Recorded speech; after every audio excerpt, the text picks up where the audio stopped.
And away we go. It is the BCJ Podcast, brought to you by the Holy Grail right here on BearcatJournal.com.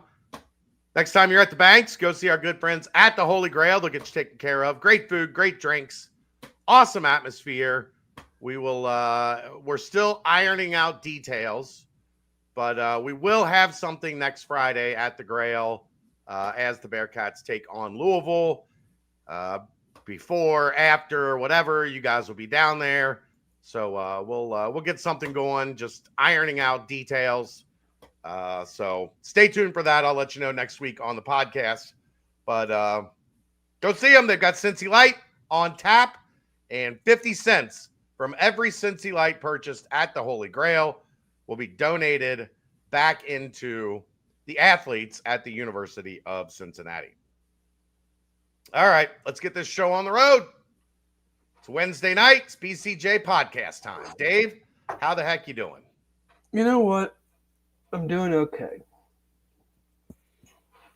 Aaron said this might be the least amount of hair ever on a BCJ podcast. Could be. I just cut mine a couple hours ago.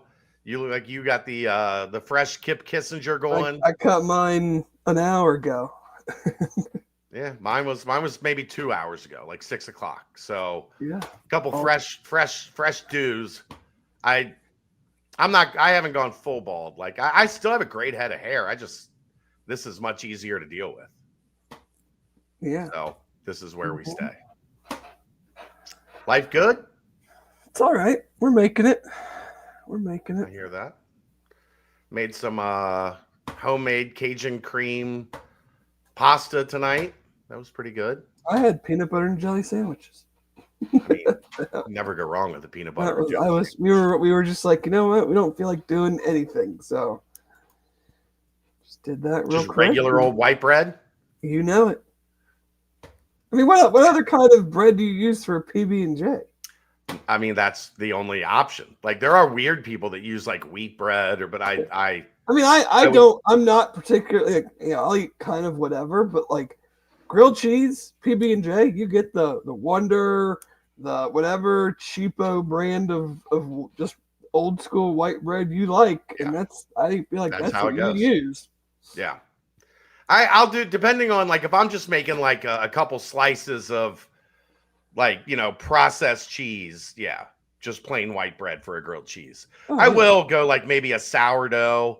If you want to be a little bougie about it, you can go with a nice sourdough, But I was thinking about it as you were saying it, because I don't have regular white bread right now at the house, because I don't make a lot of sandwiches in the winter, and if I do, I'm using like hoagie rolls, like so I don't have like a lot of but I have sourdough, and I thought to myself, one, I don't think I've ever made a PB&J on anything but just regular ass white bread. Yep. And two, I don't know if I could bring myself to do it.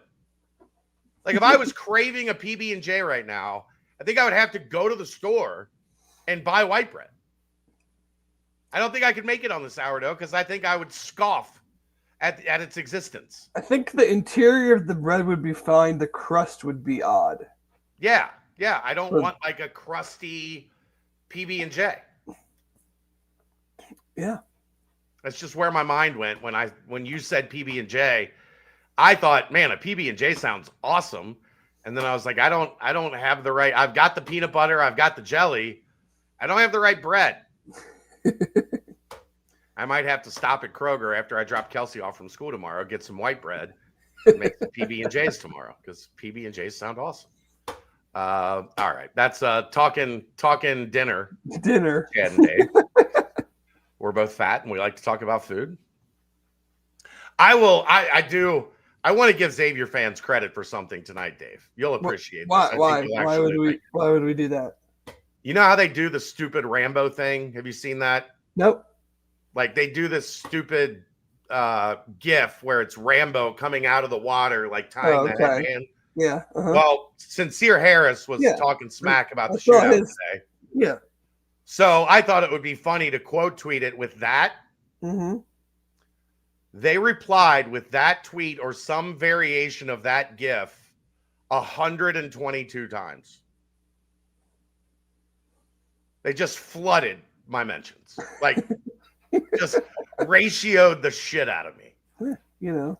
So what I thought was funny on my end, they turned around on me. I'll give them a little bit of credit for that. It was a pretty good troll job. I thought I was being funny, and then they 122 replies.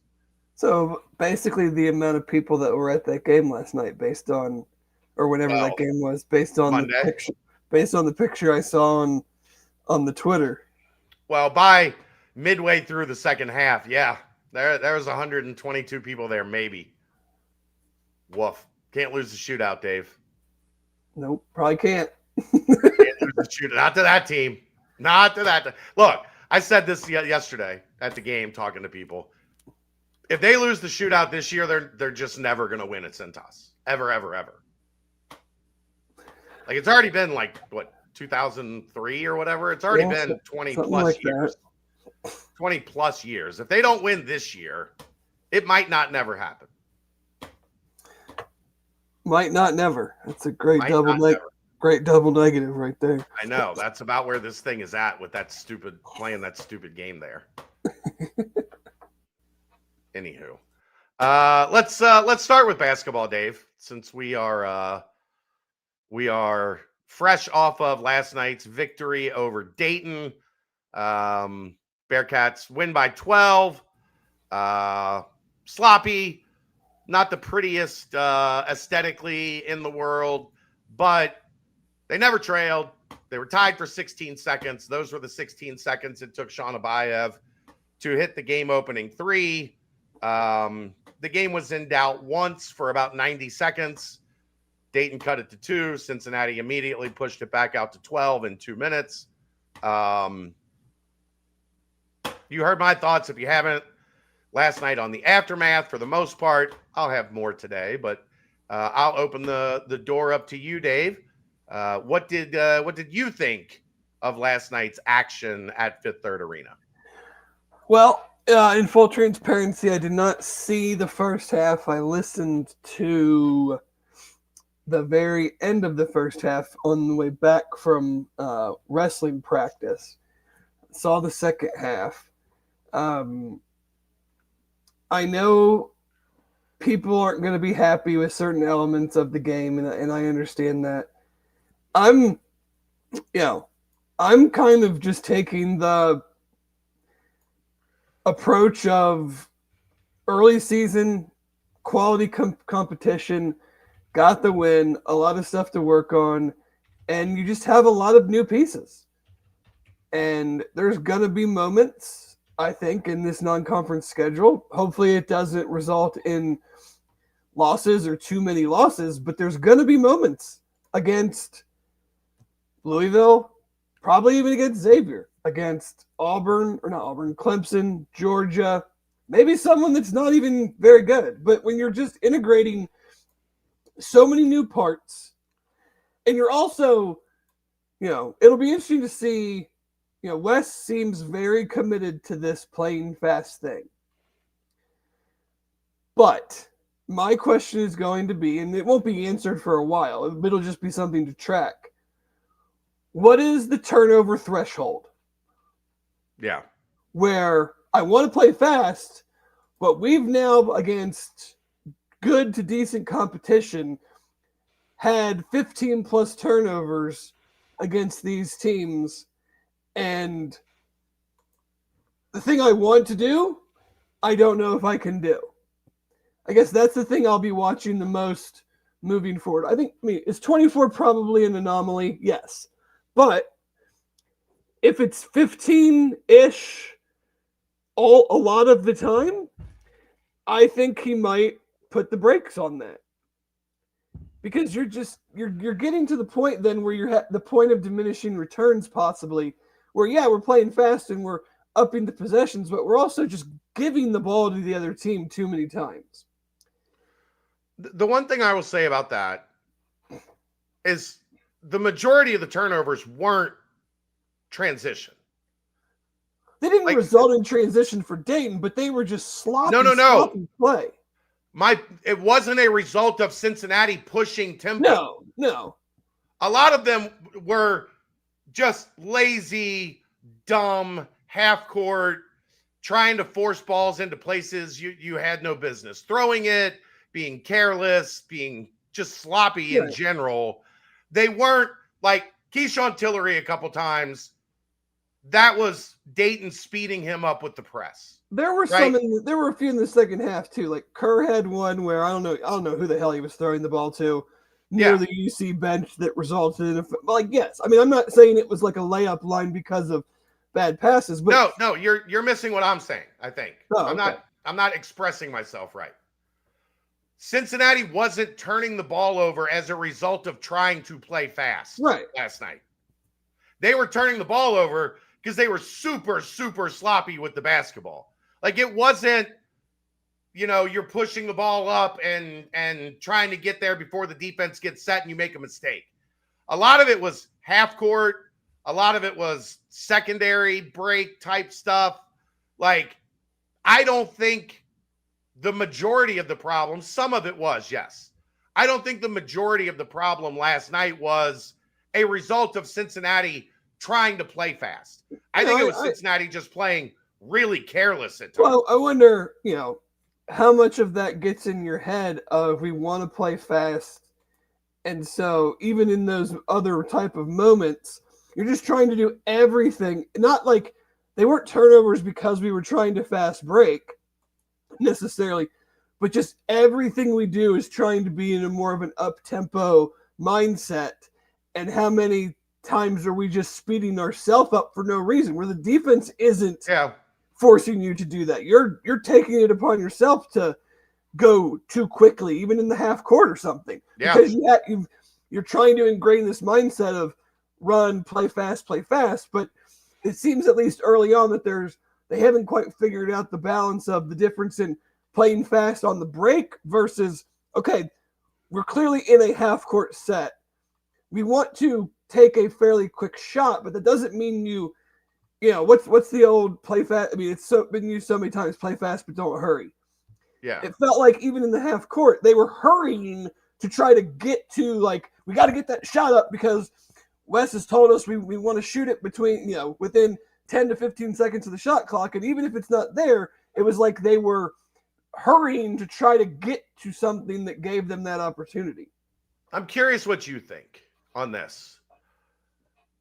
It felt like they were trying to skip a step in the offense at times.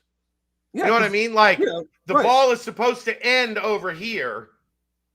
And instead of going from me to you to him, I'm just going to try to skip a step. The defense hasn't moved. Right. Because you haven't moved them.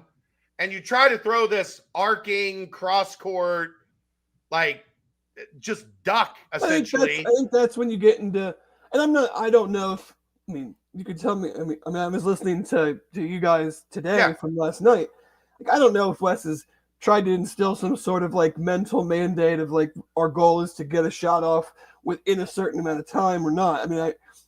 But I feel like that's when you get into a sense of, okay, Kerr or Day-Day's out top and step one doesn't seem to be there and we're at 20-something seconds in the shot clock and we need to progress this at a quicker pace. So I'm going to bypass the thing that gets us into the action and gets the defense moving to try to get us to the end line.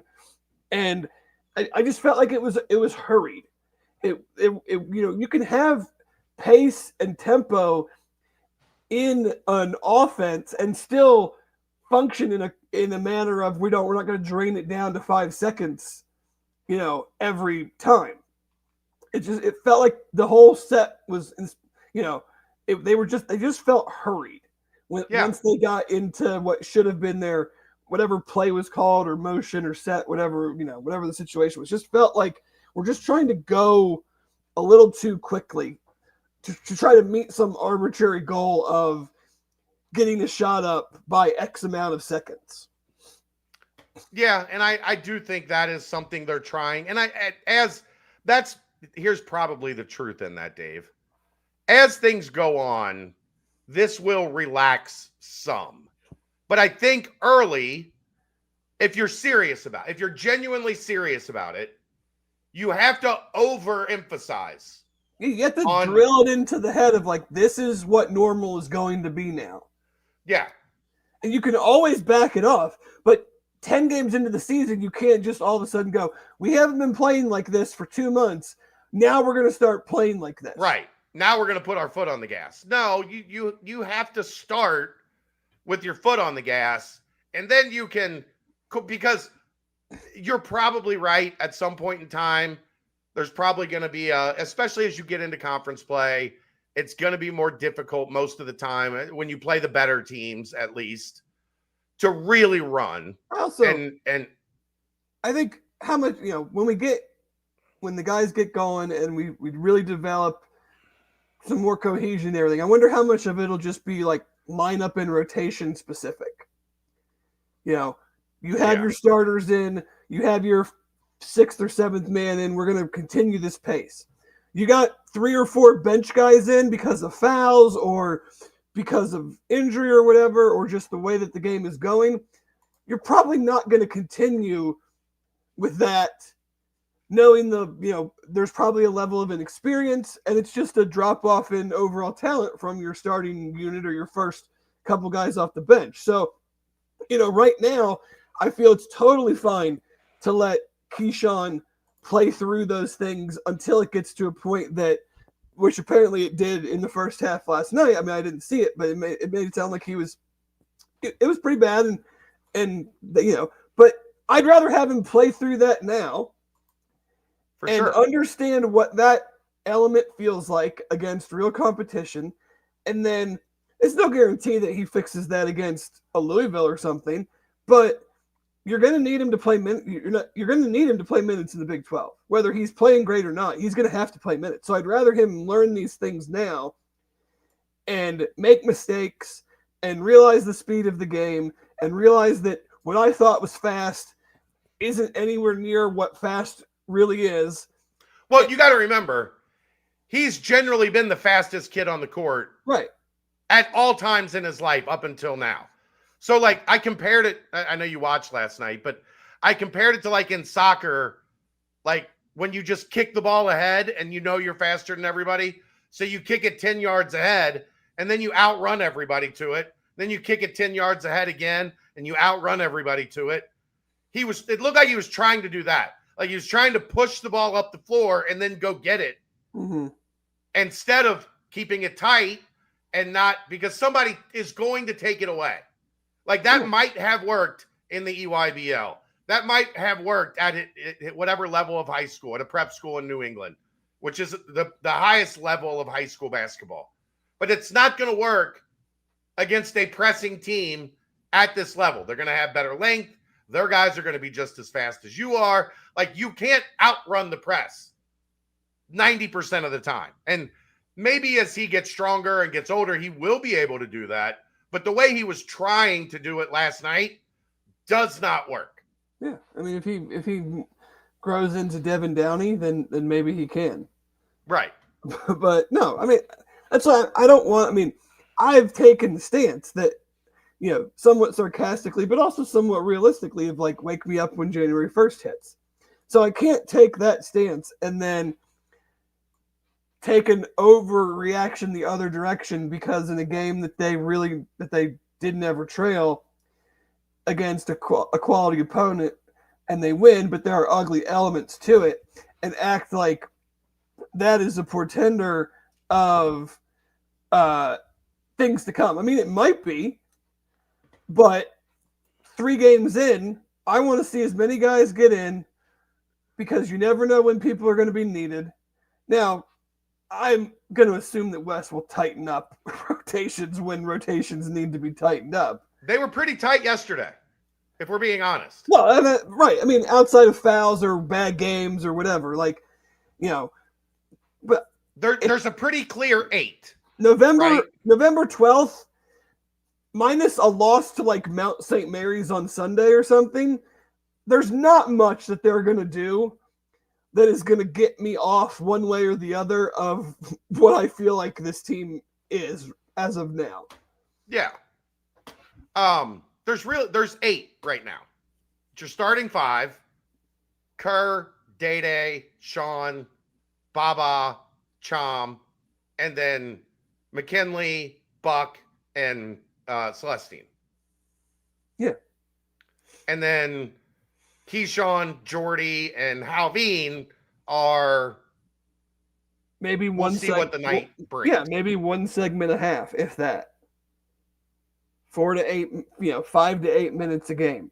As right now, and that, I mean, we'll see. But no, I mean, anytime you turn the ball over 24 times, it's maddening because that type of a number isn't just we were it was we did this poorly or the defense really did this well and we didn't handle it. Like that's pretty much turning it over every way imaginable. And so it just gets frustrating from a viewing standpoint. But until they show me that they're a high turnover team, I'm gonna just chalk it up as a third game of the year outlier. Geoff, that's when you turn around. Here's the easy thing. If somebody behind you is saying something dumb, you just turn around and you say, hey, have you ever heard of BearcatJournal.com? Because odds are they haven't. If they're uninformed, odds are they haven't. And then you say it's the best corner of the internet for UC sports information. And they'll help you out. Because Halveen's not a walk-on. He's very much a scholarship player. And you can help fix that without turning around and telling them they're an idiot. Should enlighten them on our extensive library of podcasts. And our awesome website and message board. That's right. We'll get them taken care of. There's a lot of different ways. The turnover thing, they've got to find a way to get this down to like 17%. And they're literally one of the worst in the country right now in turnover rate. Yeah. Like over 300. Turnover percentage, 316th. They're turning it over 23% of the time. The high end is about 17% if you're going to be a good team. So you want to keep that 17 and on. Now, Wes's teams have generally been around 15. Like the turnover percentage here has been really good in Wes's tenure. So that gives me some belief that they'll get that part figured out. How much do they have to? That's the question. Like, I think that's what you're getting at. How much do you have to sacrifice in wanting to play fast to get that number down where you want it? Yeah. Like what's the threshold? Do you need to go from a 10 to an 8? Or do you need to go from a 10 to a 6.5? And those are big differences. Like what speed you're playing at. You definitely want this group, I think, to play faster. I agree, but it's on them. I mean, you guys basically turn it on them. You guys want to play fast. Yes. You like playing this fast. You like playing this way. Okay, don't hand the ball to the other team. Yeah, it's in your control. 17%. If you can't play at this pace and not turn the ball over 15, 16, 17 plus times a game, then we're fine. But when you show me that this is who you are playing at this pace, then I have to pull it back because we can't turn the ball over that much. Yeah. Because, I mean, I think at one point Dayton was, and then they might have finished at or around there, or even worse. I mean, they were like 11% from 3. They finished at 7%. Okay, so even worse. So like you're in a fairly tight game against a team shooting single digits from the 3-point line because you fouled them a ton and you kept turning the ball over. Right. How many teams do you think you'll play the rest of the year that shoot that poorly from 3? I think that'll probably be the lowest percentage from 3 that anybody shoots this year. So, so playing that out. Now, some of that was by design. They're a driving, finish at the rim team. They got a bunch of threes from guys that you absolutely wanted to shoot threes. And I don't think there were a whole lot that were open, that were just catch, rhythm, no hand, like clean step in three. So some of that was game plan. But even if you game plan it perfectly, most teams are going to make more than 7%. Exactly. And, you're in a fairly nip-tuck game for the very end of the first half and then most of the second half until the end. So, you clearly can't live that way. Even if you play good defense, I mean, they're up to number 2 in KenPom defensively. I think it's way too early it's far too early to take anything from that in a 30-something game regular season, 3 games in to get, I would say this. They are significantly better than their offensive KenPom rating shows right now. And they are nowhere near the number 2 defense in the country. No. Nowhere near. I know the first 2 games talked rebounding quite a bit. Where did you think things kind of came out last night? Much better. In that regard. Much better. Felt like the effort was good on the glass. Felt like they were generally in pretty good position. I mean, they won pretty convincingly on the glass. I think it was 12, 13 more rebounds. Still, maybe would like to see a little bit more on the offensive glass than they've showed so far this year. There's not a lot of second chance points happening to this point. So that's something to keep an eye on. And something that honestly will hold you back drastically in offensive efficiency is if you can't get second chance points. If you're one and done, whether you make or miss, your efficiency is not going to be great. So I still would like to see a little bit more on the offensive glass. I wonder how much of that is the pace that they're adjusting to, Dave, because they're shooting.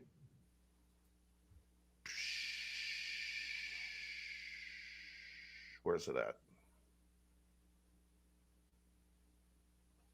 Tempo. They're 25th in tempo or 21st in tempo offensively in the country so far. So they're shooting in 14.2 seconds on average per trip. And when you're getting shots up that quick, you're probably not going to be hunkered down in offensive rebound position.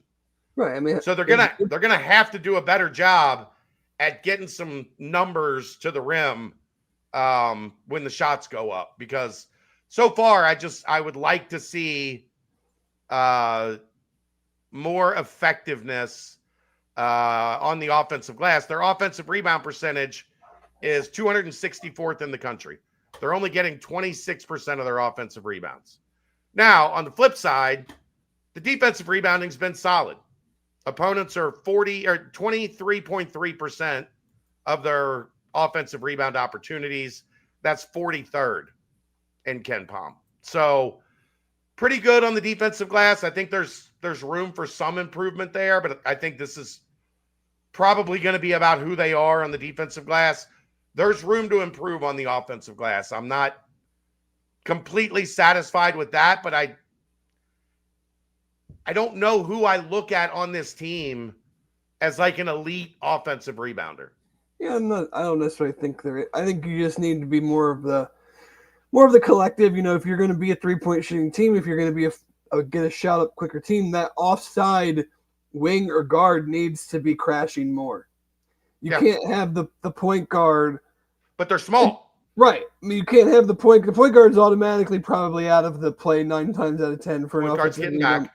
The shooter, whatever wing or wherever he is 9 times out of 10 not getting his own rebound.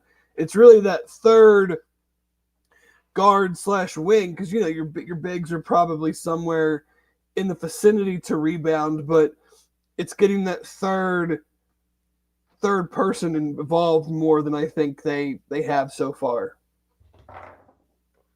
The problem is if that's Buck or Day-Day, because hypothetically, the point guard's getting back. Abayev shooting. Yeah.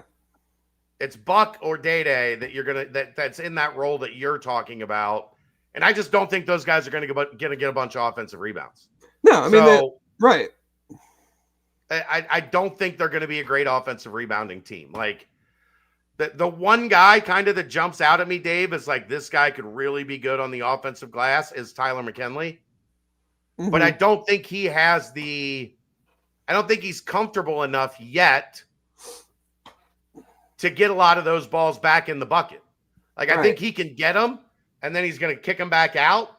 You can get some open threes, some rhythm threes off of that. But I think his offensive game is still developing to the point where I don't know that, like, he's going to be like a just go up, get it, and power it back in guy yet. Yeah. But I think defensive rebounding's been solid. Yeah.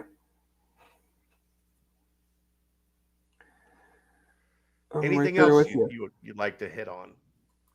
No, I don't think so. I mean, I feel like we kind of hit the main topics for that game specifically. For the people that were freaking out about the 3-point shooting in the second game, I wouldn't freak out about the 3-point shooting in the Dayton game. Because guess what, Dave? They're not going to shoot 47% from 3 on the season. Nope, probably not. So just like they're not going to shoot 12% or whatever it was on Tuesday or whatever the hell, Friday, whatever the hell that game was, they're not going to shoot 47% on the season this year. And this is what I was kind of getting at, Dave, on going out and purposely building perimeter shooting into the roster. Doing that does not guarantee that every game you're going to shoot a high percentage. I think people get this feeling of like, okay, well, we got shooters. That means we're going to shoot 35% from 3 every game. No, it's a law of averages. If you're really good as a team, you're going to shoot around 38, 39, 40% from 3. That means more often than not, you're going to fail than you're going to succeed. And there are going to be nights where you're going to shoot it pretty well and you're going to be above that number.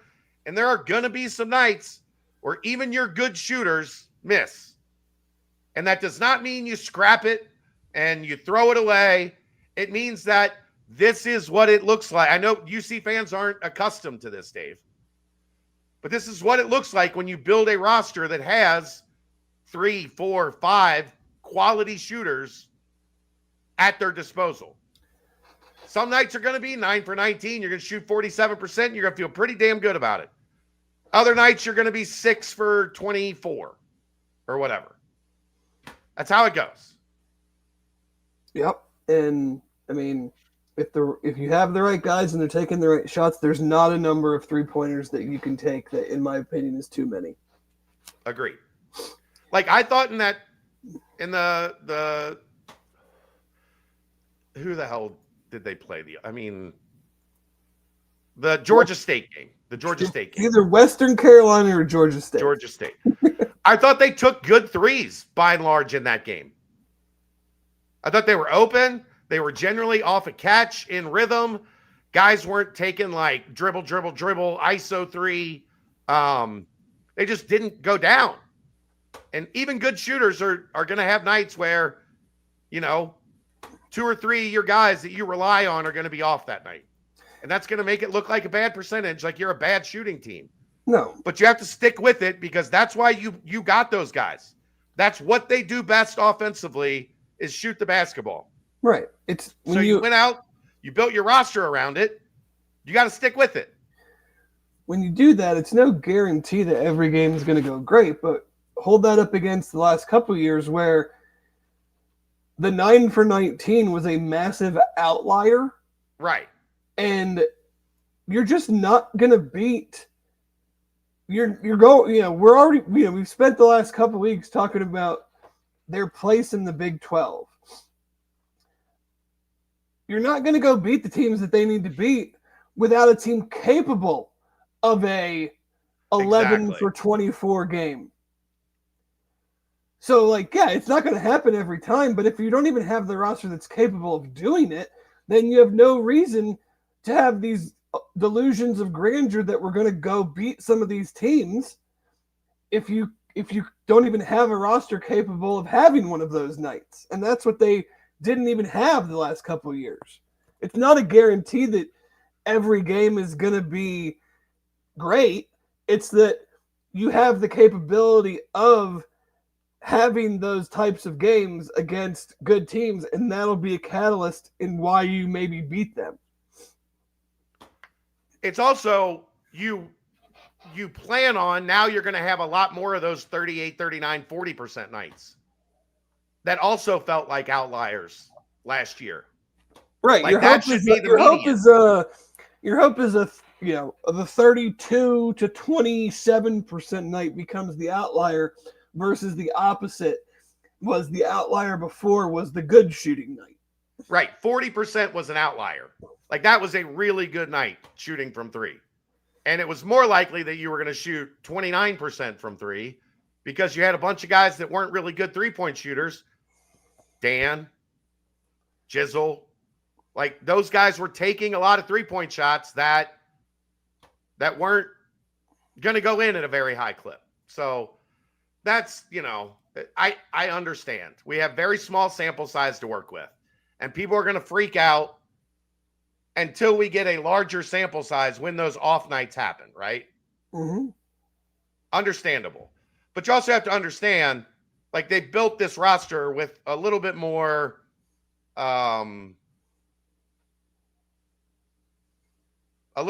weight towards we can't be as bad shooting the ball as we've been. There was definitely a focus on we've got to get some guys that can hit three-point shots a lot more consistently than what we've had.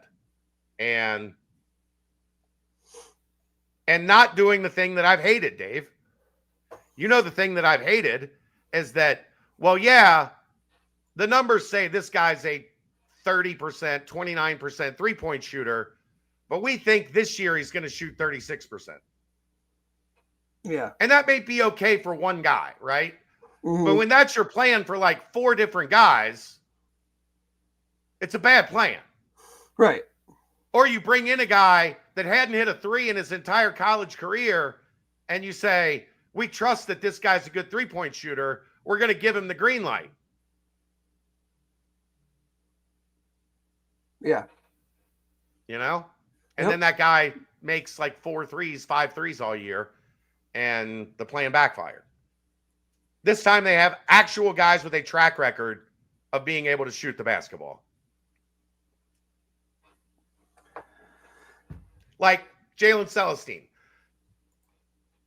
Aaron asked last night, what'd you think of his game? Made 2 threes, got 6 rebounds. I'm like, that's it? If he makes 2 threes and gets 6 rebounds, I am fucking thrilled with his addition to this roster. Yeah.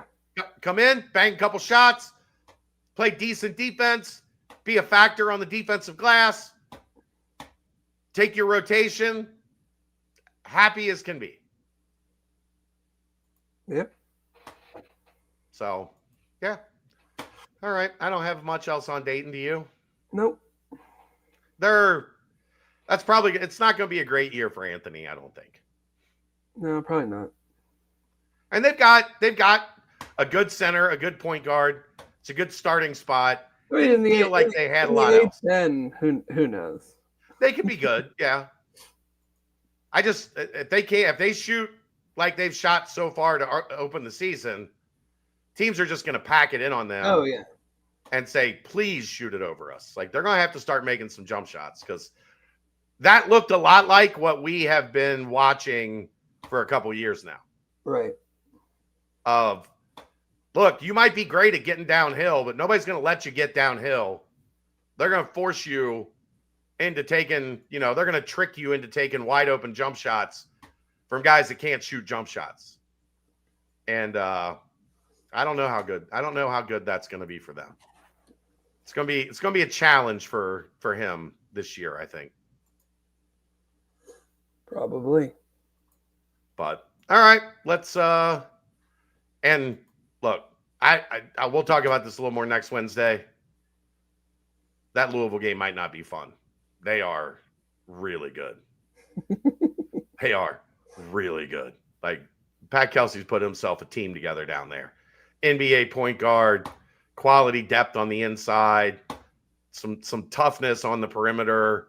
Like they've got a really good. They kicked Kentucky's ass for the most part. Kentucky had a little run in the middle of the second half to make it look a lot better than it was.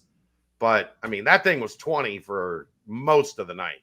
So that one might be a little humble pie coming up next Friday night. If these guys are going to turn it over like they've been doing, Louisville's going to turn those turnovers into an avalanche. Yeah, you'll get run out of the gym for that. Yeah. Matt, I have seen ticket sales. I don't know what they do to fix it. Like they priced themselves, the company that's running this thing did themselves no favors. Almost all of the upper deck is unsold, Dave. Well, I mean, I don't know how much they're charging, but a lot. Sounds clearly a lot to go to that arena. I mean, what do you expect? I mean, I get it. You think you're getting a marquee matchup there. But I think they looked at like the UC Dayton thing and thought we'll get a lot of Louisville fans. Yeah, half the lower bowl is filled. Less than, I'd say it's maybe a quarter of the upper bowl has been sold, if not less. I think they thought it was going to be like Dayton, where Dayton fans look at Cincinnati as like, hey, we can get away for a nice night, right?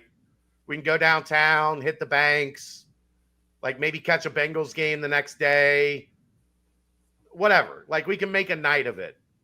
Louisville folks don't look at Cincinnati that way. Like they have their own city down there. Yeah. Like they can do all of those things in their city. They do not look at this the same way. And they have a 19,000 seat arena that they can go watch their basketball team in. So I don't know if they thought that it was going to be like that, where the supply was going to be, gobbled up pretty quickly. But I've told people at Cincinnati this for 3 years now. UC fans don't want to go down there. They don't. Nope. Especially right now. They don't want to go down there. They don't want to deal with it. I disagree. I go down there quite a bit. I don't go down there a ton late at night unless UC's got a road football game. But we've never had a problem at the watch parties. But perception is what perception is. People don't love going down there. They hate the arena. They don't trust downtown right now. And Louisville people already have the ability to go watch their team in a beautiful downtown arena 20 times a year. So they priced themselves kind of out of this market, and I don't know the fix. I mean, I do. Don't play games there. I think the fix is actually pretty easy. I get why they're doing it. I get why it's the new thing in college basketball. I understand it. But there has to be context, right? Like right now, and pretty much always, this is not a fan base that wants to watch games down there. I had these conversations with Wes the first year that they played Dayton down there, and it's like, why aren't UC fans gobbling up these tickets? Don't want to go down there to watch a game. Just don't. I won't. I mean, it sucks, but that's the reality of the situation. I wish it was a great draw and it was a great place to go watch a game a year. Like, okay, we're playing a big name team at a neutral site downtown. Awesome. Let's make a big fan base event of it. Yeah. But that's not where we're at. Last year was a solid turnout. I thought, yeah, the team was ranked, right? Vibes were high. Like, what else is it? I mean, it's too late for this now, but what else are you doing to promote the game? Right. What else are you doing to get people when you know that, are you doing anything at the banks? Are you doing anything before the game to help turn it into, I mean, having it on a Friday during the high school football playoffs, also not exactly the greatest idea. But even so, then it's on a Friday. Like, what are you doing to get people to go, okay, well, I'm just going to go straight there after work, or I'm going to blow off half day, go down to the banks because there's a get-together that, the university's putting, I mean, whatever. The Impact Fund, Cincy Reigns, I mean, anybody. Like, where is the promotion behind the event? It's just a random basketball game to me. It just happened to be playing a good team. To me, that's there's nothing else surrounding the game other than they're playing Louisville that tells me, oh, I can't miss this. Like, this is something I have to do. There hasn't been any. 6:30 on a Friday. I don't know why that changed. It was originally 8:30. Changed it to 6:30. Was that like a recent change? It like just out of nowhere, like a month back, they changed it. Oh, really? And didn't advertise that they changed it. Just I didn't pay so little attention to it that I didn't even know that there was a time change. Yeah, I think when it was originally announced, it was announced at 8 or 8:30. Well, that would make sense. And then just when the full schedule came out, it was 6:30. They didn't announce it. They didn't notify anybody. The planner just changed the time. Why don't they cut the ticket price? You get into problems with that, Matt, because you've already sold tickets, right? Like, you're going to piss off the people that have bought tickets if all of a sudden the seat next to them is 40% of what they paid for it. Yeah, I mean, it's one thing if you wait till the day or two before and there are cheaper tickets on the market, but you can't come out and say, like, oh, now we're going to from the official ticket distributor say, oh, now because of poor ticket sales, we're now going to lower the cost. Maybe you can do a sale, like buy one, get one half off. Like, I don't know what is possible at this point, but that game is 9 days away and there are thousands of seats still available. Yeah. And plus, like last year, like I said, UC was ranked, had a ton of buzz, and then Dayton was coming off a great performance in Maui. Mm-hmm. So their fan base was energized because they had played really well. Their fan base was ranked. Like, there was a lot of their fan bases well within an hour of Cincinnati. Yeah, I mean, Louisville's an hour and a half. Like, it's not. But it's drastic. Like, it's very easy for. That very little bit is just easier, and their fan base is very unique in its own right. Like, it would be nothing. It was probably not even a thought for them. Oh yeah, we're going to go to the game. It's right. An hour away. It's 45 minutes away. They have a great fan base, and then Louisville does as well. But if the first four was in Louisville, if the first four were downtown arena, yes, if the first four was in Louisville, I doubt that the Yum Center would be sold out like UD Arena is for those people to just go watch any college basketball teams. I don't know that I agree. Well, it wouldn't probably be sold out because the Yum Center's significantly bigger than UD Arena, right? It's probably got like UD what's UD? 13, 14? 12, 13, 14, probably something in that range. Yum's like 19. Yeah. So I mean, there's a reason that they keep having it there is because I know, yeah, because they know that you can have 2 16 seeds that no one can name a single player on, and the place will be packed for the first game. I think Louisville would support something like that. Just that's a huge college basketball town. Oh yeah. I don't know that they'd support it at 19,000. No way. there'd be 12, 13,000 in there. The problem with that is the place looks empty because there's 6,000 empty seats hanging out. Yeah, but no, I mean, I just think that like these, I mean, maybe there is some serious financial benefit to it, but I'm really just not seeing the overall draw to these types of scheduling formats.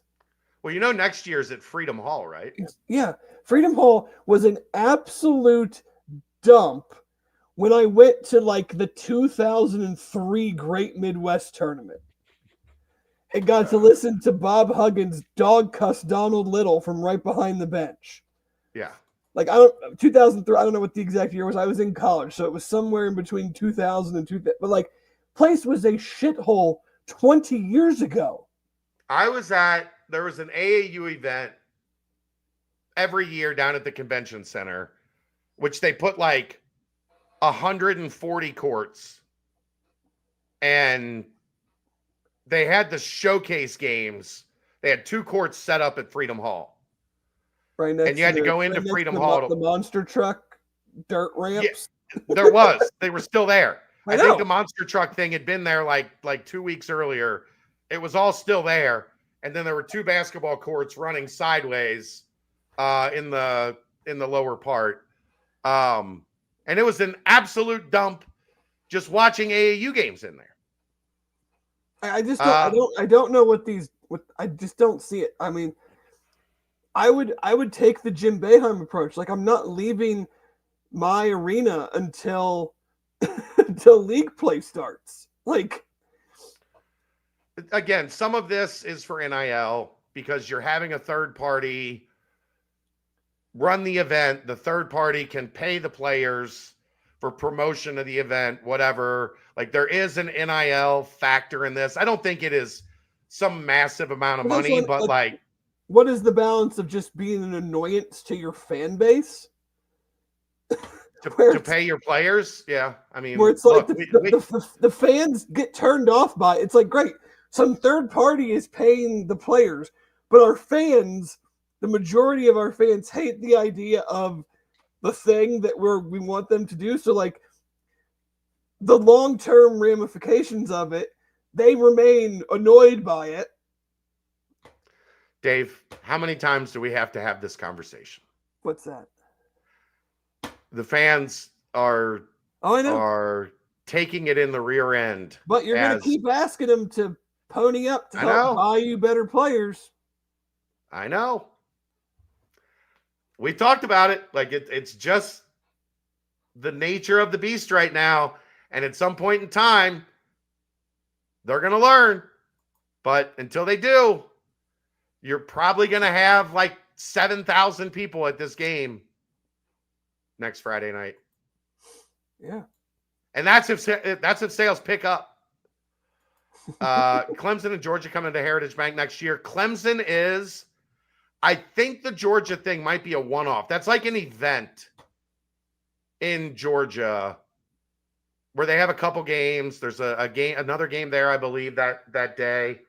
I think that's more of an event than it is like a one-off, like the UC Louisville and the UC Clemson thing. I think that's like a thing that happens every year down in Georgia that Cincinnati got into. I don't know if Georgia is contracted to come back here next year. So I'll check on that. But that's enough basketball. We've thought we were done 20 minutes ago, and we did an extra 20 minutes. That brings us to our first timestamp. That timestamp is Turtles Brew, 6% ABV, 0 sugar, 0 carbs, gluten-free. It's a bourbon-infused sweet tea. They have lemonade tea, strawberry mint, cherry lime, raspberry peach, orange vanilla. Great for those winter nights around the fire. A little bourbon with your sweet tea. 50 locations in Greater Cincinnati, more than 100 around Ohio. All you have to do to find the location nearest you, go to turtlesbrew.com. That brings us to some football talk, Dave. Bye week. Cincinnati dominated bye week on Saturday. Just kicked its ass. And this week, we get ready for more football as Arizona comes to town. This segment brought to you by our good friends at Homefield Apparel. Speaking of old UC basketball tournaments, Dave, got the Great Midwest 1992 champions. I was there. T-shirt on tonight. Homefield Apparel, that's where you can find this great UC gear. I actually had somebody, Dave, I was walking through Kroger on Monday, and I had the Cats hoodie, the most comfortable hoodie I own. And somebody was like, hey, love that hoodie. And then told me that he played baseball for UC. I think he said back in the 80s. And was a diehard UC guy. And then he said, wait, I talked for a minute. And he said, wait, are you Chad Brendel? Yeah, I'm Chad Brendel. And we stood and talked for about 10 minutes. He was an awesome guy. He was working one of the companies that do like the displays and stuff, right? I think he was working on the Mexican food section, working on the tortilla display, rearranging some things. But stopped and said hello for life. But he loved the UC apparel. I showed him homefieldapparel.com. He took a note, and he was going to get some gear because he loved the Cats hoodie. So be like that guy. Go to Homefield Apparel. Get your Christmas shopping done. Some early Christmas shopping in there. You see the Cats hoodie. I love it. Super comfortable.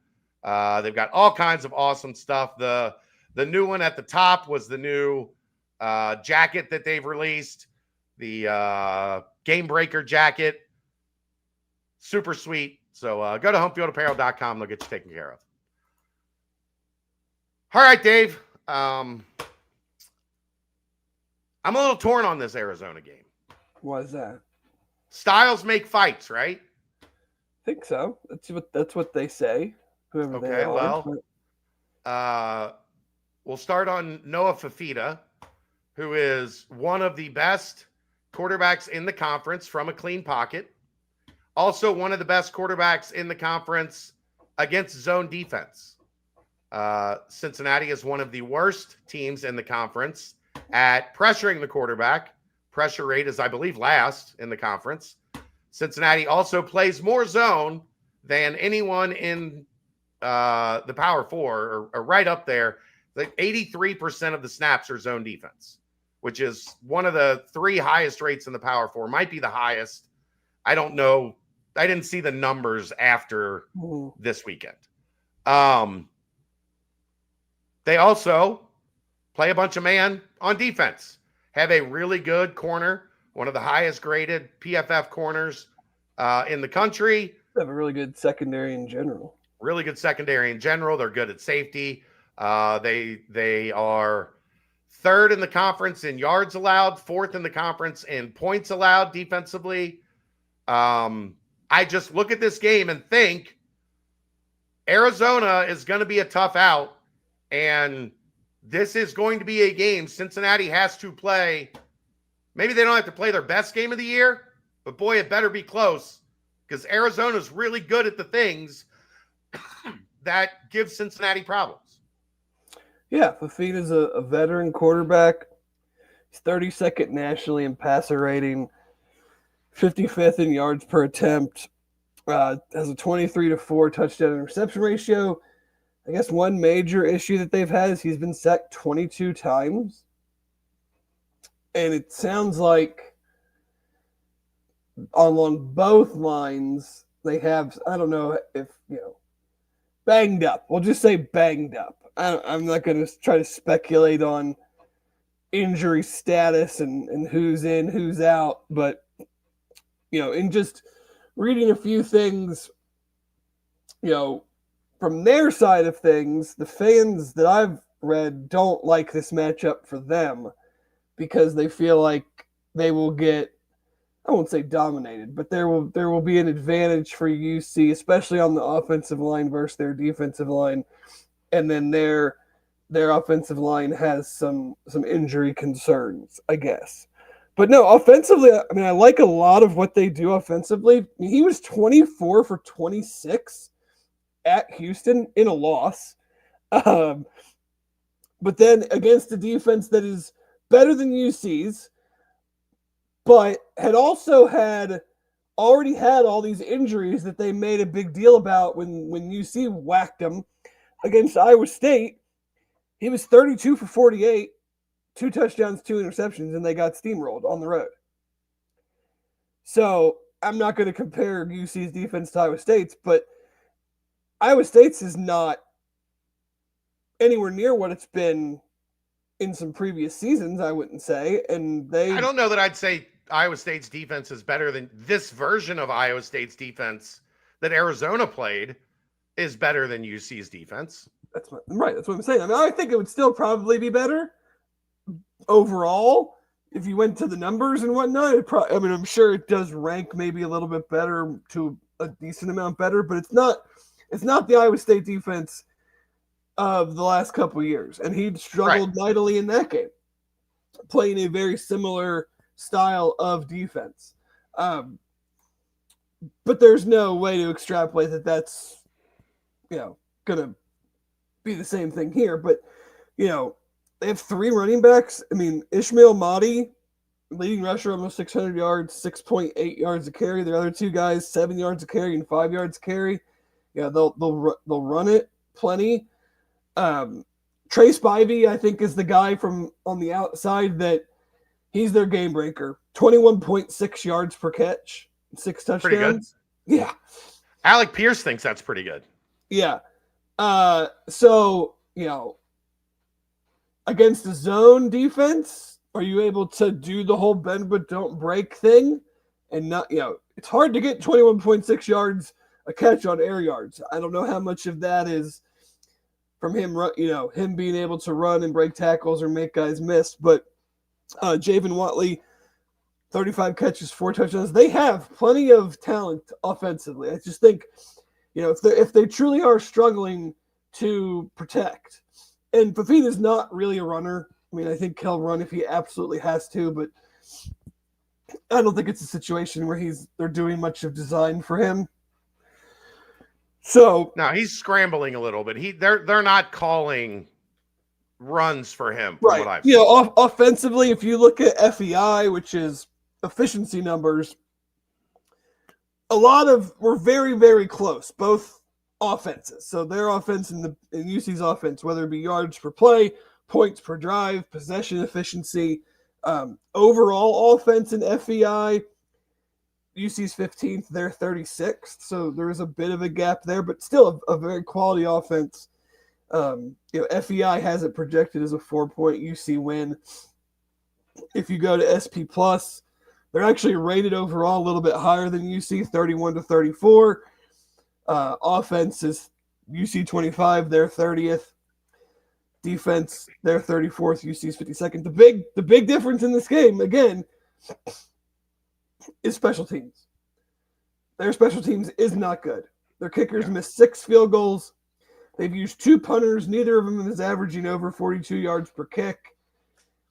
They're anywhere from 100 on the short end to 126 in K-Ford in special teams.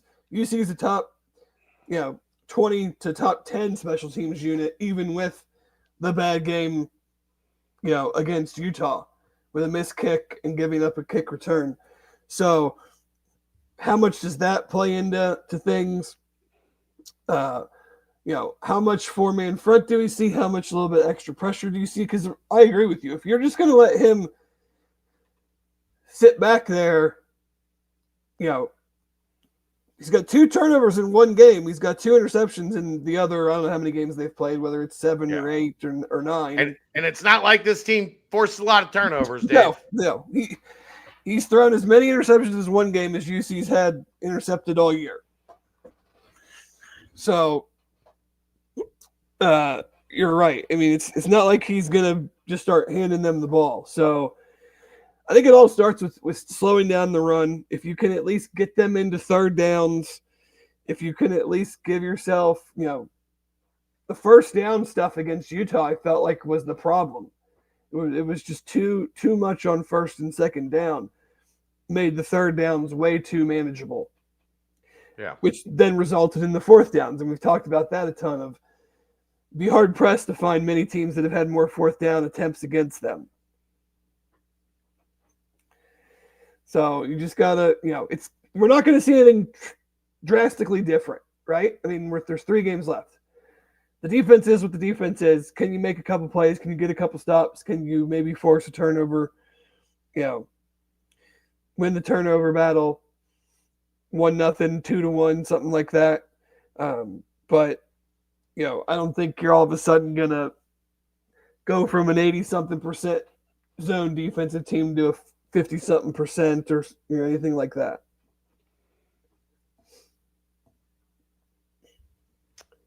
Okay. Defensively, we mentioned they have 40 pass breakups and 12 interceptions. That's just a really, really strong number. The coverage is sticky. Genesis Smith has 7 pass breakups. Javion Cole leads them with 3 interceptions. Dalton Johnson, Traden Stukes are other guys back there that, they play good man coverage, and it's going to be another challenge. What did we learn from the Utah game? Are the route concepts any different? Are different guys being used more or less because of the way that they play in man versus zone? They've only given up 7 passing touchdowns. They're 5th nationally in yards per pass allowed. They don't really, 17 sacks is not a huge number, so they're not forcing these. Doesn't feel like they're forcing these plays because of pressure. They're just good in coverage. Yeah, they're a lot of coverage sacks, it feels like. 10th nationally in yards per play allowed, 4.48. 42nd yards allowed per rush. The spots that I feel like UC can get them is offensively. Well, this is an offensive stat. I forgot this. They're not good on third down, and they're not good in the red zone. They're 90 plus in third down offense nationally and red zone touchdown percentage. So and Cincinnati puts you in a lot of third downs. A lot of third downs and doesn't give up touchdowns in the red zone.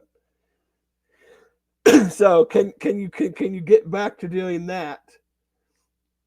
As a formula to victory, and then they're 36th defensively in third down defense. UC's 50th. That's only a difference of basically 2 percentage points. So not much of a difference there. But it's really going to come down, and they haven't really done well against the running quarterback. So how much we thought that would be a huge factor in the Utah game because of all the man they played and the pressure. But I think they just brought even more guys that allowed lanes for Sorsby to run. Yeah. So does Arizona try to copy that a little bit? I think they're a great man team. I don't think they're doing the same quantity of pressure that Utah does. Definitely not. You watched the Kansas game. I have not seen a ton of them. I saw some of the Houston game, but I have not in the Colorado game. Colorado is just atrocious. There's really not Terrible. much to take from that. So, you would know better than me. Like, just watching them, did it feel anything like what Utah was doing? No. And some of that obviously I think is, that's always been Utah's identity defensively. Right. Like they are 3rd and Tenuta, baby. And they do it on 1st and 2nd down. 3rd and Tenuta is a joke from when John Tenuta was here. He used to blitz 80% of third downs or something crazy, Dave? He blitzed a lot. When he was a defensive coordinator. When he was at Virginia Tech, he once blitzed Notre Dame on 3rd and 19 or 4th and 19, and they threw it over his head for a game-winning touchdown. Or Virginia, or I don't know if it was Virginia Tech or I think it was at Virginia, actually. Yeah, I remember. That was when we got that meme or gif of that kid hanging over the brick wall. Yeah. Yeah. Yeah. So I do have some breaking news real quick. What's that? Bearcats offensive line, one of 10 units selected as Joe Moore Award semifinalists. Pretty good. One of the 10 best offensive lines in the country. It is pretty good. Come on, Tiger. Behave. For me, man, this comes down to one pretty simple thing, and that's how good Sorsby plays. Yeah. He has been great in the 7 wins. He has been pretty bad in the 2 losses, like under 50% completion percentage.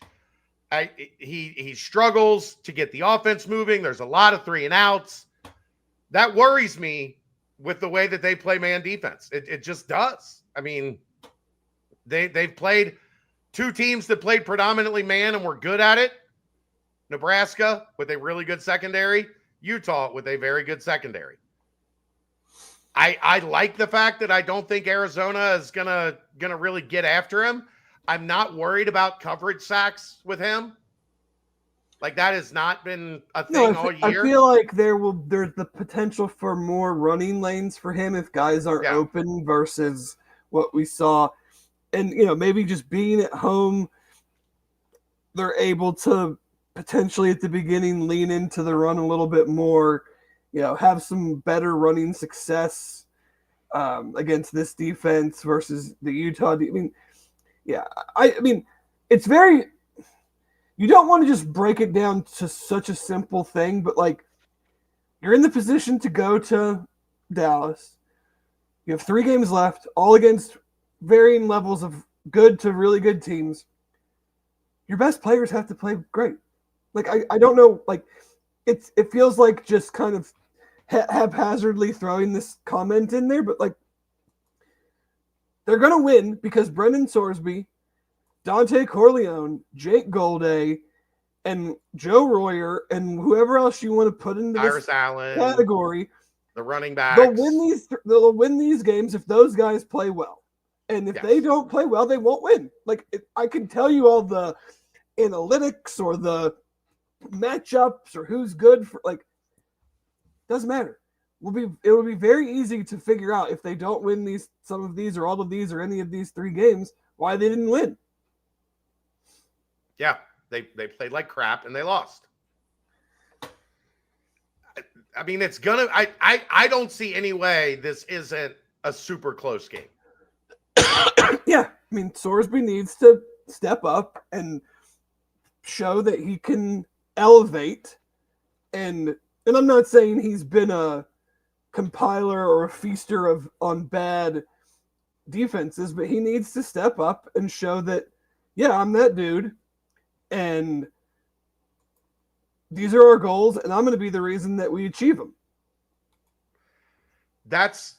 He's the number 1 rated quarterback in the Big 12 on PFF. Go be the number 1 rated quarterback in the Big 12. Because guess what? I'm going to put money on the other guy playing well. I'm going to be shocked. Yeah, I don't think I don't have, and they don't run the same offense. But, like, I'm not expecting Nova Fida to pull a Sawyer Robertson. No. And just stink up the place. Right. I have as much confidence in anything in saying I think Noah Fifita is probably going to have a pretty good game. That's not to say he's going to be great, but I think he's going to play well in this game. That means Brendan Sorsby has to match him or play better. So why do we talk about Tony Pike the way that we talk about Tony Pike, Dave? Because when the chips were down in 2009, Tony Pike got the job done. Why do we talk about Des Ridder the way we talk about Des Ridder? When the chips were down in 2021, Des Ridder got the job done. If Brendan Sorsby's going to be that dude, and I think he can be that dude, he's going to have to go out there and play one of his better games. Well, I mean, it goes back to what we talked about leading into the season. Was I don't need to see every game is 75%, 300 yards, 3 touchdowns. But you got to get rid of the 13 for 35 for $110. Right.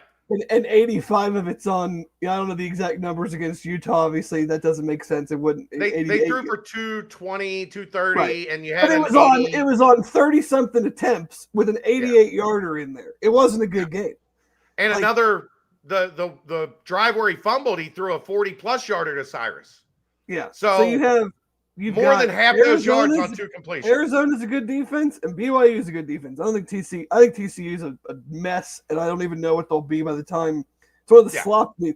We're getting way ahead of ourselves. I watched their Iowa State game, one of the sloppiest teams I've watched all season. We'll see what happens by that point. But you are playing 2 really good defenses the next 2 weeks. Yeah. You can't have a stinker. You don't need to throw for 405. I mean, it'd be super cool if he did. But you better throw for 250 and 3. Even like right? 230, 240, and 2 touchdowns, but you're moving the chains, and the running game is complementing it. Like, it can't be, 11 for 31, I think at one point was what it was in the Utah game. Yeah. Or something very similar to that. So, guys got to step up. I mean, there's no 2 ways around it. You can't get to a P4 level conference championship game. You can't get there if your quarterback, who we think is good and a lot of other people think is good, doesn't play really well against the best competition. You're not going to get there because you're not going to win those games.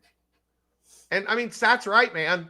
This could be an 8-1 Arizona team. It's not, but they had BYU down by 10 with 4 minutes left. They lost in overtime, and then Houston walked them off at the gun. They also shouldn't have beat Kansas.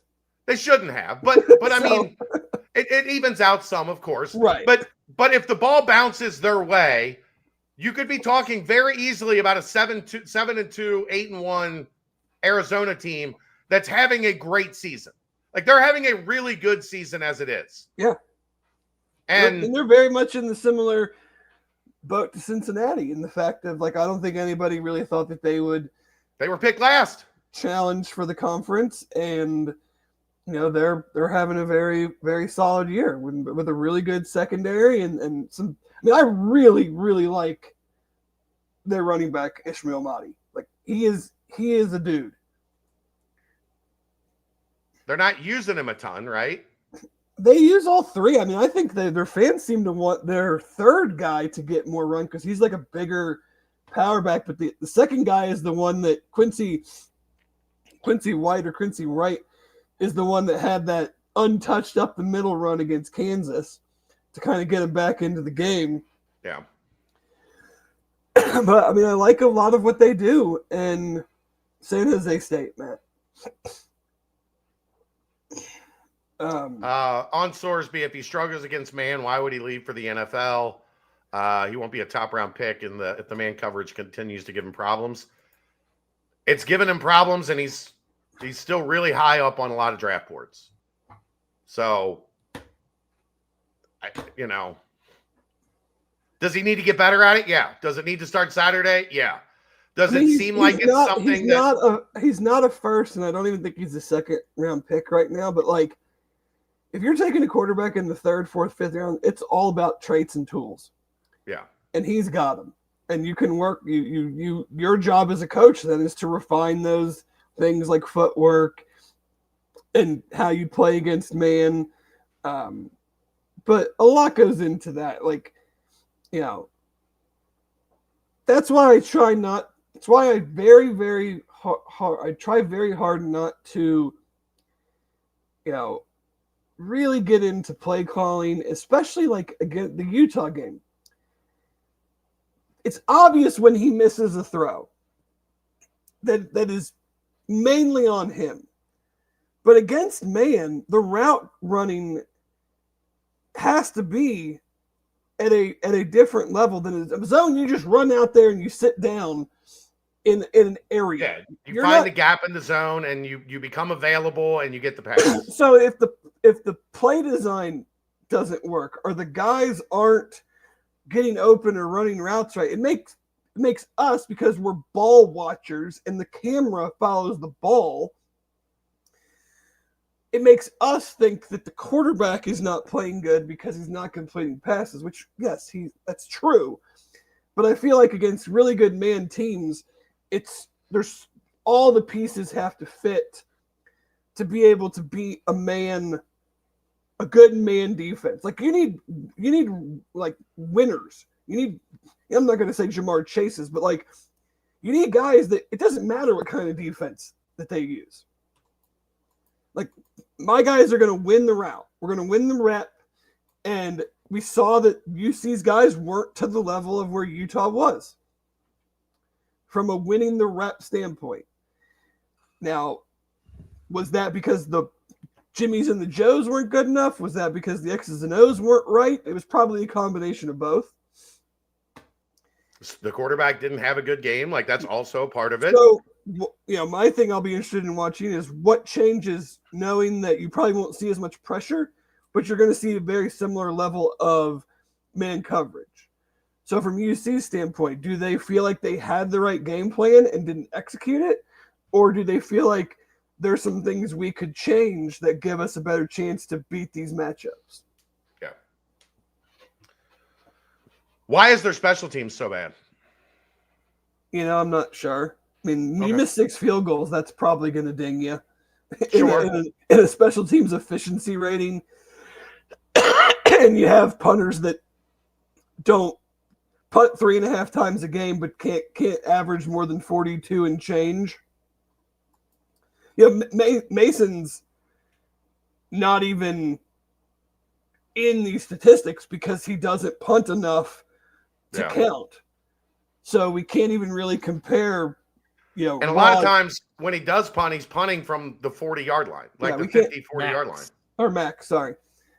We can't even compare raw numbers. But I think, I just think it's that. I think you miss 6 kicks, and you're not great at punting. I don't know what their kick, I don't know if they've given up returns on kickoff or anything like that. But, UC had that similar type of supposed advantage in the Utah game, and it certainly didn't come out that way. So, no. They've played really well at home, though. And that's the thing is they were dog shit at home for the first 2 years, and this year they've played really well at home. Arizona gets out fast. UC gets out fast. Let's see. Again, that was the same in the Utah game. UC buckled under that pressure, missed a field goal, fumble inside the 25. That flipped for me. That flipped the game completely. Gave Utah a decided advantage. UC still had a chance to get back in it with the interception coming out of halftime. They get a 3-and-out. They get a touchdown. They get an interception. They go 3-and-out after the interception. Utah scores. That was a wrap for me. I think maybe the biggest thing I would try to look for if this was me, if I was Scott Hatterfield, I think I would. Again, there's a balance here. I think I would get Sorsby involved in the run game right away. I think I would want to tell Arizona, like, this is going to be our plan, part of our plan. Not he's going to run when he has to. Like, I'm getting him involved in the run game early. I'm making them decide how much do we want to count for this. Yeah. And then, if it's not working, you can always back it off. You're not going to run him 20 times. I mean, I'm not trying to get the guy hurt. But, right. Make them go, they're going to do this right from the jump. We now have to account for that. We now have to have someone, can call it a spy, whatever you want to call it. But this is what they're going to try to do. And I think I would do that early. What you got? What's your prediction? I mean, the spread is gone to 6.5, 7 in some places. 6.5, 7 in some places. Seems so big to me. For this game on paper, that seems. I would think 3.5, 4.5. UC's been really good at home. I know. I mean, they've been really good at home, especially in their Big 12 games. So I think it's I think we're going to, get into the 30s. Really? Oh, yeah. I would be stunned if UC wasn't in the 30s. Okay. Number 3 scoring defense in the conference. Fewest points allowed. But I mean, look at the good teams they've played. Okay. They've all scored in that range. Okay. I mean, real quick, great radio. On the road, Iowa State gave up 39. At Houston, gave up 31. Lost to BYU, gave up 33. Those are, I would say, the best offensive they've played. They beat Kansas State early when Kansas State stunk. BYU's overtime, to be fair. Okay. They blew out Oklahoma State, which everyone does that. They blew out Colorado, and they could only score 24 on Kansas, and UC shredded their defense. Okay. So I'm going to say 34-27 Cincinnati. Which I don't love the 27 number because that means their bad field goal kicker makes 2 field goals. Or they miss an extra point. Sure. Or maybe they start going for 2 super early, like Dave Aranda did for no reason. or not Dave Aranda, Matt Campbell. Even though it wasn't Dave Aranda. I get all these games. They both did, I think. I still think, Dave, that might be one of the worst coach games I've ever watched anyone on the opposing sideline. Yeah, Dave Aranda, I think, did, because then they scored those touchdowns, and I'm like, if you just kicked extra points, you'd only be down 6 right now. Right. Like, what? Why are you chasing points all over the field? It doesn't. 34, 35, 27, 28, somewhere in there. I think, one score game, but, Okay. 34, 27 covers. Well, depending on what number you get, but yeah. Yeah. Mm-hmm. If it's 6.5. Right now, I think it's 6.5. I'm still surprised. I thought 4.5 or so. What do I know? I don't gamble, so I'm just a guy with a podcast network. Do we know anything about the tailgate? You know what? I don't, because I will be there though. Okay. I'm using my mother's ticket because she had meniscus surgery yesterday. So that sounds rough. What is she pickleballing? What is happening? No. How did your mom tear her meniscus? She just runs all the time. Okay, that makes sense. I mean, I'm kind of surprised that she's not going.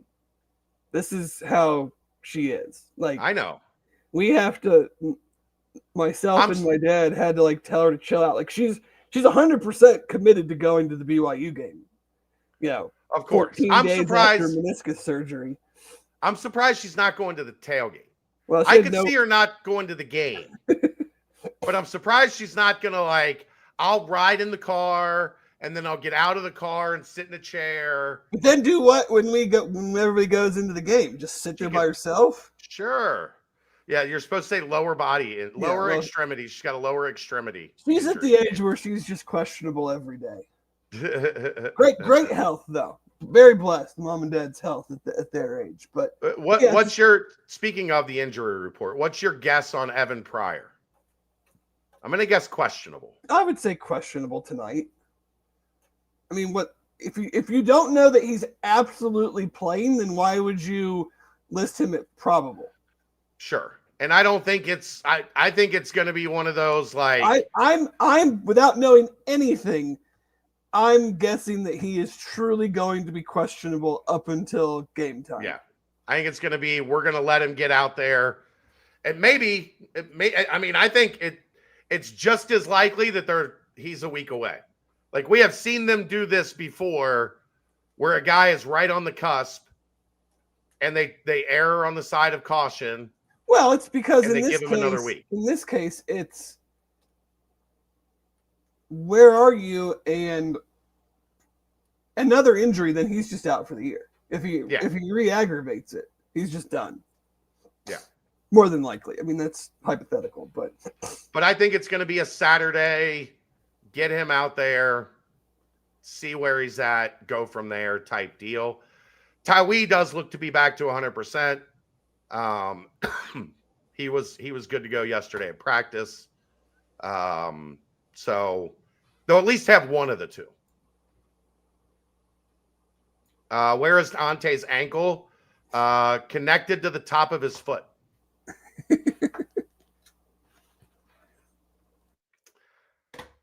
Who knows, right? Like he's played through it for a long time.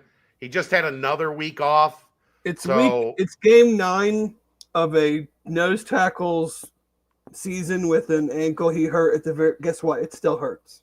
Yeah, he's fighting through it. He's not anywhere near. I won't use the word guarantee because I don't know, but I feel pretty confident in saying that he's not anywhere near 100%. He's gutting it out. He's probably coming off the bye. He's probably as close to 100% as he's going to be the rest of the season. Oh, for sure. Like if there's any game I think he's going to be like as good as we're going to see him this year, it's Saturday. Yeah. Because then he's going to have another week coming off of playing a game. You got to go back through the process of getting him ready. But coming off the bye, I expect him to be as good as he's been. She's usually, your mom's usually here. I know, she might be all hopped up on pills and passed out. Can't win them all. Carrie, hope you feel better. Kelsey might not want to go to, so I the don't family know tailgate. I don't know what the food situation is going to be. She loves your mom. Like that's one of her favorite things on game day is to go talk to your mom. Oh, really? They talk about their nails. You know, they've got a thing now. Better her than you, right? Right. I mean, Liz has helped out. That's the girlfriend now, Liz. She's helped out incredibly with that. I think Kelsey tonight was talking her into tanning this winter. Tanning? Yeah. Getting a tanning membership. That's a thing now. Tanning memberships. Oh yeah, but I mean, who doesn't need a good tan in the middle of November in Ohio? She doesn't want to be pasty, I guess. Okay.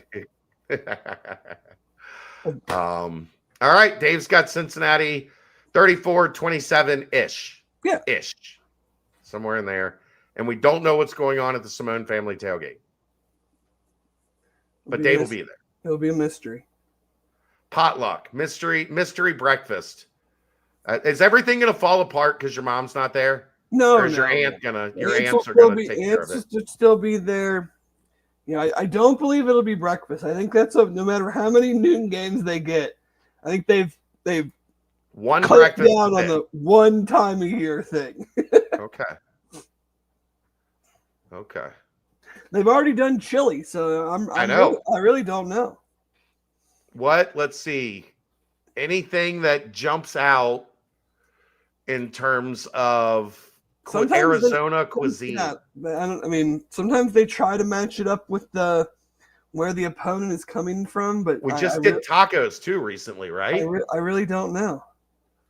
I think tacos were recently too. I don't know. It's a stumper. Scoreboard stumper. If we win, do you think it's a night game against BYU? I don't think UC's ever going to play another night game the rest of their existence. I think what's more likely, Dave? Big noon kickoff, baby. Yep. I think that's what's more likely is big noon kickoff comes to town. Which I don't know this for certain. For big noon kickoff. Obviously, we know it for game day. The game day will go to a place, have game day, and then not have the game. I guess big noon kickoff kind of says it right in the name that, you know, the game kicks at noon. So, but they don't. They have deviated a little bit. I think there have been a couple games. That's the thing I'm not sure about is, are they 100%? We do the game at noon because we call it big noon kickoff, or have they done games like UC had against Utah where they do the show and then the game isn't until actually later on in the day? They haven't done it much, but I think they've done it once or twice where the game wasn't noon. I do feel fairly confident the Bearcats will be in all black. I would think so. Because Arizona's in all white. And we haven't gotten all black, I think, once this year. No, we haven't gotten it at all. Not all black.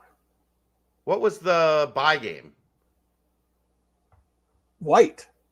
Because that's right. Bowling Green wore the maroon uniforms. No, the Northwestern State game. I think it was white, black, white. Okay. I think. I don't know. Someone can correct me on that. I don't really care about uniforms. I don't really made either. that clear several times. It's supposed to be a gorgeous day. Yeah, in the 60s after it snowed on Monday. Yeah. It's supposed to be, and every time I look, let's see if it did it again. Every time I look, it's like 2 degrees warmer than the previous. At 68 and cloudy. I mean, that's shorts and a t-shirt for me. Yeah. I wore shorts to the Baylor game. At worst, like a light pair of jeans and a t-shirt. That's 25 degrees warmer than the Baylor game. I will be in shorts. What else? I did want to say shout out to Keegan on a great article with Zach Grant and Jack Griffin about the recruiting philosophy, especially when it comes to the portal.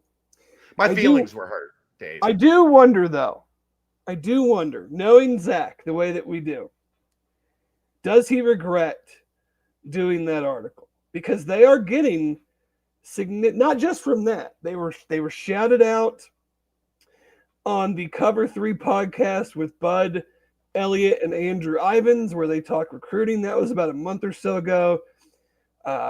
Cooper, but I won't even try to pronounce his last name, retweeted the article. He's a big guy. I mean, so we're now into the point where everybody knows what Zach and Jack are doing.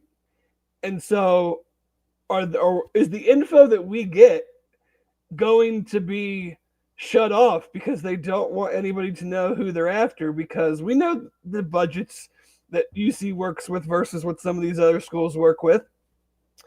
And if they see UC interested in transfers, are we now at the point where teams are going to go, well, if UC is interested in this lower level guy, it's for a reason because they've done this stuff with all these other guys. We can just offer them more money. That's why we're not allowed to talk about it. When the portal hits, we're really not allowed to talk about it. No, and we Watch just out send for whiskey. We oh, just they've been bouncing around. They've been doing that for, I mean, I know. Wisconsin's the new Vince Morrow, Kentucky. Hi, Pat. I mean, I don't think Jack and Zach are mad about it. John Cunningham, Scott Satterfield might be upset about it. Yeah, need to give him some more money. Probably going to be a lot more money. I'd be asking for it. Even with rev share, I'd be asking for more. Like, I'm not going to say they're going to go to the Big 12 championship, but if we continue and we have 1 or 2 more wins and maybe things break well and they do, I'm going in that office and going, you want us to repeat this? It's going to cost. Because now a lot more people in our tax bracket, if you will, are going to be looking at what we do. And look, I don't want to say too much here. They have been in demand. They have stayed. Yes. They're going to be more in demand. Like there have been plenty of feelers put out for where those two are at, and the rest of the recruiting staff. I don't want to sell the other guys short, but Carter, Cass, like the rest of the crew. But yeah, they've definitely turned some heads because everybody knows Cincinnati's not playing with a full deck. And to put together what they have put together in essentially 2 years, impressive. It's impressive. Yeah, I'm sure. I mean, I don't know if you saw it. USA Today did you know how they always do this coaching salary database? Yeah. They did one for GMs now. So everybody now knows what Zach makes. I'm sure he'll be maybe asking for a well-deserved bump. Well deserved. But yeah, I just thought that was funny. Like, they tell us, but we don't put it out there until we, and only on the boards, and only when we know that, whether it's Thursday or Friday, that like dudes are actually on campus. Yeah. So I wonder if we're not even going to get that anymore, because now they're like, hey, we don't want anybody. We want to keep that to a minimum. Hope not. I always love getting those texts. I love doing the digging. All right, let's wrap that up with the timestamp brought to you by Turtles Brew. 6% ABV, 0 sugar, 0 carbs, gluten-free, bourbon-infused sweet tea, lemonade tea, strawberry mint, cherry lime, raspberry peach, orange vanilla. Great for those winter nights. Great for those fall Saturday tailgates. More than 50 locations in Greater Cincinnati, over 100 around Ohio. Go to turtlesbrew.com for information and locations nearest you. Remember, portion of the proceeds go to Save the Sea Turtles. All right, let's get to the Cincy Light Six Pack. I don't have anything else. Do you? We usually end the show with the six pack. I'm good. Let's end the show with the Cincy Light Six Pack. Go to rhinegeist.com. Go to the shop. Everybody, Dave, everybody has a comment about the Cincy Light starter jacket. Like, if you want to win Christmas, go to rhinegeist.com. Go to shop. Get the UC fan you love or the Cincy Light drinker you love, the Cincy Light starter jacket. You can just like walk to the car and somebody driving through your neighborhood is going to stop and be like, yo, the hell is that? Like, everywhere I go with that thing on, like, it's my official jacket for winter now. I have switched to that. They need to. Everybody pays attention to that thing. They need to make some like special giveaway ones that have a platypus sewn into it with the like runner tube coming out, so you can just drink your Cincy Light from your Cincy Light starter jacket. I mean, I could teach some people how to sneak a half-gallon platypus into a football game if they wanted to learn. I did no hablo inglés. No. Yeah. Anyway, Dave, Cincy Light Six Pack. We're going to go start off Notre Dame at Pitt, noon ABC. Pitt is somehow lost to West Virginia, but is very much in the running for this terrible ACC race, and now has won 5 or 6 games in a row with a true freshman quarterback, and gets Notre Dame at home in a game that, for some reason, Pat Narduzzi said he didn't care if they lost 103-10. Like, what are we doing? Trying to get fired? I don't understand. But, Notre Dame on the road, Pitt playing well, good nooner. Have you seen the ACC stuff today? I'm sure you have. What, that like Duke can win the conference with 4 losses, and if they win out, or just what part am I missing? So, like, let's say hypothetically Duke wins the conference. Yeah. They might miss the playoffs.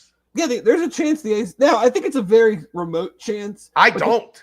No, I do. I think, like, Georgia Tech, one of those teams is going to be in the playoff. But the fact that we're having the conversation at all in the middle of November, because I don't know I'm sure a lot of people, or all the people listening to this, know this, but it is not an automatic that if you win your conference, you're in the playoff. It is the 5 highest ranked conference champions. Not 5 highest ranked conferences. Right. The 5 highest. I think a lot of people think it's the 5 highest ranked conferences. But if Duke wins, they're not ranked. Very much will not be ranked higher than whoever wins the AAC or James Madison. Right. So yes, there is a chance. I think it's remote, But it's just the fact that people are even discussing it. It tells you that Miami is the highest rated ACC team in the CFP rankings at, I believe, 15, and they are 7th in the conference. Oh, no, Georgia Tech lost, so maybe Miami is still the highest ranked. There's a chance, Dave, that Miami could make it as an at-large in a conference that doesn't have a team in the playoff. Well, Miami makes it as an at-large without making their conference championship game, and the two teams that go to the conference championship game don't even make it. Yes. That's wild. I mean, talk about some politicking by these commissioners and committee members. Could you imagine what is going to go on behind the scenes from the ACC trying to play this if things don't go their way? To be like, you have to put us in. Like, you cannot let us not. You have to jump. AQs, baby. Us, yeah. Screw that. I mean, I know that it technically would benefit the Big 12 just as much as anybody. I just hate that idea.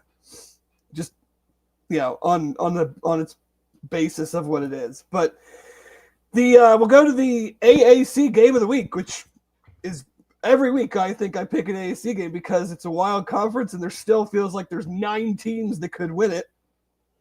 This week it's USF at Navy, noon on ESPN2. Again, most people will be watching UC, but just a fun game, and we'll see who is in the lead in the AAC come Sunday morning. Then we get into some good stuff. OU, Oklahoma at Alabama, 3:30 ABC. Oklahoma has to win this game, or they don't make the playoff, plain and simple. So, tall task there. Iowa at USC, 3:30 Big Ten Network. Iowa, very game against Oregon, made it a very Iowa game. They're 6-3 now. USC 7-2. USC still in position. If they win out, they're in the playoff. Beat Iowa, beat Oregon. Like, they're playing at home to stay in the playoff race with 2 losses. Texas at Georgia, 7:30 ABC. I mean, these are the games. These are the games why the SEC expanded. You get OU, Bama at 3:30, leading into Texas at Georgia. Those games are going to do huge numbers. But again, Texas is in the very same spot as OU. 2 losses, going on the road against the top 5 team, having to get a win to really stay in the playoff race. And then we'll close it out. TCU at BYU, 10:15 ESPN. I already mentioned a little bit that I thought TCU played just one of the grossest games ever last week against Iowa State. Had no business losing that game. Going to BYU at night, coming off that loss. BYU coming off the way they played against Texas Tech. I don't want to say there's no chance, but I cannot see BYU losing this game. Just cannot see it. I can't either. And if you're into this type of thing, it opened at 4.5, which I thought was very low. It's moved to 5.5. If you're into that, I would get it now. Because I don't think it's going back to 4.5. I think it's only going up from there. And I don't see a Sonny Dykes team coming off that loss. They weren't out of it for the Big 12 title game. They pretty much are now. On the road, night game BYU. I would be floored if they won this game. Same. I just don't think I guess their offense is fine. I like their quarterback, but I don't trust anything about that team. Uh-oh. I think we might have lost Dave.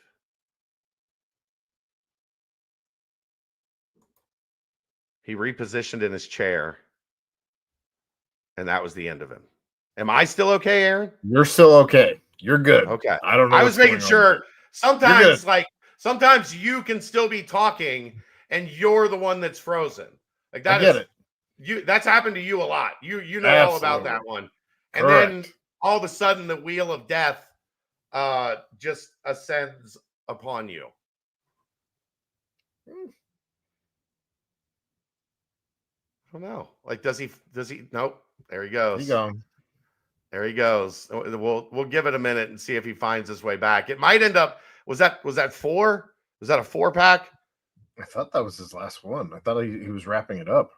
Well, I mean, but we made it to a 4-pack. We haven't made it to a 6-pack.